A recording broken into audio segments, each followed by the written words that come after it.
Iako analiza pokazuje da je Boris Tadić u prednosti nad Tomislavom Nikolićem u sajber prostoru, u Evertu napominju da su konkretni događaji ti koji određuju pozitivne ili negativne utiske.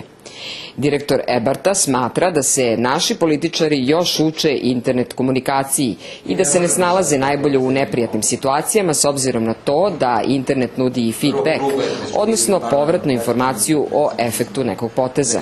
Kod nas se političari mahom ponašaju, da kažem, grubo. Ovdje kod nas se političari još uvek nisu navikli da su oni javne ličnosti koje su izložene pogledu javnosti. Mehanizmi reagovanja korisnika društvenih mreža na političke prilike mogu se tačno izmeriti zahvaljujući novim modelima razvijenim u Americi. Moguće je, dakle, precizno utvrditi raspoloženje o određenoj temi. To se čini analizom upotrebe oko 2000 pojmova, uglavnom prideva i imenica, sa pozitivnim ili negativnim prizvukom u tekstualnim sadržajima.